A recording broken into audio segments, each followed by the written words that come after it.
गहरे समतुल्य अंधेरे में 12,500 फीट की गहराई पर एक खामोश दानव सोया हुआ है। लोहे का एक ऐसा ढांचा जिसे कभी अजय कहा गया था, आज जंग और सन्नाटे की चादर ओढ़े बैठा है। क्या आपने कभी सोचा है कि दुनिया का सबसे शानदार जहाज, जिसे बनाने में हजारों लोगों ने अपना पसीना बहाया, अपनी पहली ही यात्रा में कैसे गायब हो गया?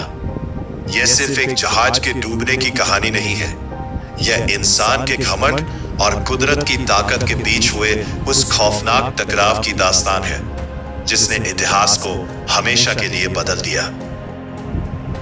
साल 1907 की एक ठंडी शाम, लंदन के एक आलीशान घर में दो शक्तिशाली आदमी एक ऐसा सपना देख रहे थे जो मुमकिन नहीं लगता था। व्हाइट स्टार लाइन के मालिक ब्रूस इसमे और जहाज बनाने वाले विलियम पिरी, उनके सामने एक बड़ी चुनौती थी। क्यूनार्ड लाइन के जहाज, जो अपनी रफ्तार के लिए मशहूर थे, इसमे ने तय किया कि वे रफ्तार का मुकाबला रफ्तार से नहीं बल्कि भव्यता और आकार से करेंगे। उन्होंने एक ऐसे जहाज की कल्पना की जो दुनिया ने पहले कभी नहीं देखा था, इतना बड़ा कि उसे तैरता हुआ शहर कहा जा सके, इतना सुरक्षित कि उसे अनसिंकेबल या कभी न डूबने वाला मान लिया जाए। बेलफास्ट के हारलैंड एंड वोल्ट शिपयार्ड में हलचल शुरू हुई। 14,000 मजदूर दिन रात एक करने लगे। टाइटैनिक का जन्म किसी चमत्कार से कम नहीं था। इसे बनाने के लिए पुराने शिपयार्ड को तोड़कर नए और विशाल ढांचे खड़े किए गए। सोचिए, उस दौर में जब कंप्यूटर नहीं थे, हाथ से खींचे गए नक्शों पर 3 साल तक 6,000 लोगों ने अपनी जान लगा दी। 3 मिलियन से ज्यादा रिवेट्स, यानी लोहे की वो कीलें जिन्होंने टाइटैनिक के ढांचे को जोड़ा था, वे एक एक करके हाथ से ठोकी गई थी। लेकिन इस भव्यता की कीमत भी चुकाई गई। निर्माण के दौरान ही 17 मजदूरों की मौत हो गई, जिनमें से 8 सिर्फ टाइटैनिक पर काम करते हुए मारे गए। लोग कहने लगे थे कि इस जहाज की शुरुआत ही खून से हुई है। जहाज के अंदर की दुनिया किसी 5 सितारा होटल से कम नहीं थी। मखमल के पर्दे, नक्काशीदार लकड़ी और बिजली से चलने वाली लिफ्ट। पहले दर्जे के यात्रियों के लिए सुख सुविधाओं की कोई सीमा नहीं थी। लेकिन इस चमक धमक के नीचे छिपे थे वे 29 विशाल बॉयलर और 159 भट्टियां, जो हर दिन 600 टन कोयला निगलती थी। इंजीनियरों ने सुरक्षा के लिए इसमें 16 वाटर टाइट कंपार्टमेंट बनाए थे। दावा किया गया कि अगर 4 कंपार्टमेंट भी पानी से भर जाए, तब भी टाइटैनिक तैरता रहेगा। यही वो आत्मविश्वास था जिसने विनाश का रास्ता साफ किया। खतरे की पहली घंटी उसी वक्त बज गई थी जब टाइटैनिक का ढांचा तैयार हो रहा था। इसके डिजाइन के प्रमुख अलेक्जेंडर कार्लाइल ने 64 लाइफ बोट्स लगाने का सुझाव दिया था। लेकिन कंपनी के मालिकों को लगा कि इतनी सारी लाइफ बोट्स से डेक गंदा दिखेगा और यात्रियों का नजारा खराब होगा। आखिरकार सिर्फ 20 लाइफ बोट्स रखने का फैसला किया गया, जो 3,000 से ज्यादा लोगों के लिए आधी भी नहीं थी। मालिकों का मानना था कि जहाज खुद में ही एक लाइफ बोट है, इसे अलग से नावों की जरूरत नहीं। यह एक ऐसी गलती थी जिसे सुधारने का मौका फिर कभी नहीं मिला। 10 अप्रैल 1912 टाइटैनिक अपनी पहली यात्रा पर रवाना हुआ। लोग खुश थे, संगीत बज रहा था। लेकिन जहाज की गहराइयों में एक राज छिपा था। कोयले के बंकर नंबर 6 में आग लगी हुई थी, जो शायद बेलफास्ट से ही सुलग रही थी।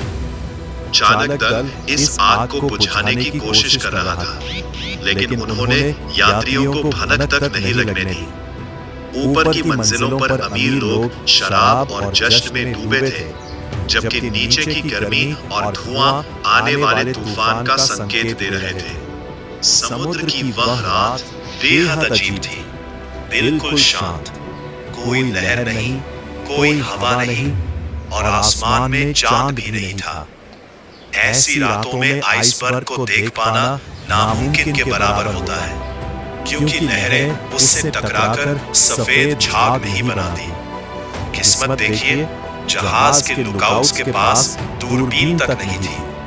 वो अलमारी की चाबी एक ऐसे अधिकारी के पास रह गई थी जिसे आखिरी वक्त पर हटा दिया गया था। बिना दूरबीन के 22 नॉट्स की तेज रफ्तार पर टाइटैनिक उस काल की ओर बढ़ रहा था जिसे दुनिया आइसबर्ग के नाम से जानती है। रात के 11:40 अचानक अंधेरे में एक विशाल सफेद दीवार नजर आई। लुकआउट ने घंटी बजाई। आइसबर्ग बिल्कुल सामने है। ब्रिज पर मौजूद ऑफिसर मर्डॉक के पास सोचने के लिए चंद सेकंड थे। उन्होंने जहाज को मोड़ने और इंजन रोकने का आदेश दिया, लेकिन टाइटैनिक इतना विशाल था कि वह जल्दी नहीं मुड़ सकता था। वह सीधा तो नहीं टकराया, लेकिन आइसबर्ग ने जहाज के दाईं ओर एक गहरा घाव कर दिया। वह कोई बड़ा छेद नहीं था, बल्कि रिवेट्स के उखड़ जाने से बनी पतली झिर्रियां थी। पर वे झिर्रियां जहाज के 6 कंपार्टमेंट्स तक फैल गई थी। वह जादुई संख्या पार हो चुकी थी। टाइटैनिक 4 कंपार्टमेंट तक तो बच सकता था, लेकिन 6 नहीं। जहाज के आर्किटेक्ट थॉमस एंड्रूज ने जब नुकसान देखा तो उनके चेहरे पर खौफ छा गया। उन्होंने गणित लगाया और कप्तान को वह कड़वा सच बताया जिसे कोई सुनना नहीं चाहता था। टाइटैनिक के पास अब सिर्फ 2 या 3 घंटे बचे थे। सन्नाटा चीखों में बदल गया। लाइफ बोट्स को उतारना शुरू किया गया, लेकिन अफरा तफरी और ट्रेनिंग की कमी की वजह से कई नावें आधी खाली ही भेज दी गई। महिलाओं और बच्चों को पहले के नियम के बीच कई परिवारों ने एक दूसरे को आखिरी बार देखा। उस वक्त एक और जहाज कैलिफोर्नियन सिर्फ कुछ मील की दूरी पर था। उसने टाइटैनिक के संकट के रॉकेट भी देखे, लेकिन उसके रेडियो ऑपरेटर सो चुके थे। टाइटैनिक के ऑपरेटर अपनी आखिरी सांस तक मदद के लिए सिग्नल भेजते रहे, लेकिन मौत का सन्नाटा गहरा होता जा रहा था। धीरे धीरे जहाज का पिछला हिस्सा हवा में उठने लगा। रोशनी बुझ गई। लोहे के चरमराने की एक ऐसी आवाज गूंजी जो मीलों दूर तक सुनाई दी। जहाज 2 हिस्सों में टूट गया और 2 घंटे 40 मिनट के अंदर वो अपनी समुद्री कब्र में समा गया। अगली सुबह जब कार्पेथिया वहां पहुंचा तो वहां सिर्फ लाशें और सन्नाटा था। 1500 से ज्यादा लोग मारे गए थे। इनमें वे मजदूर भी शामिल थे जिन्होंने इस जहाज को बनाया था। गारंटी ग्रुप के 8 सदस्य, जिनमें थॉमस एंड्रूज भी थे, अपने ही जहाज के साथ डूब गए। टाइटैनिक को बनाने वाले मजदूरों की जेब में रखे वो 2 सिक्के जो उन्होंने अपने बच्चों को देने के लिए बचाए थे, कभी घर नहीं पहुंच सके। 70 सालों तक यह जहाज एक रहस्य बना रहा। जब 1985 में इसकी खोज हुई तो दुनिया हैरान रह गई। वह 2 टुकड़ों में बंटा हुआ था। टाइटैनिक का गायब होना सिर्फ एक तकनीकी विफलता नहीं थी, बल्कि छोटी छोटी मानवीय गलतियों की एक लंबी चेन थी।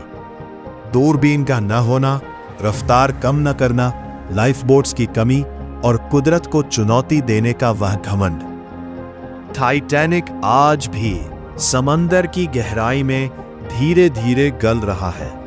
विशेषज्ञ कहते हैं कि कुछ दशकों में ये पूरी तरह मिट्टी में मिल जाएगा, लेकिन ये महान जहाज हमें एक सबक दे गया है कि इंसान चाहे कितनी भी बड़ी मशीन बना ले, कुदरत की एक खामोश लहर उसका गुरूर तोड़ने के लिए काफी है।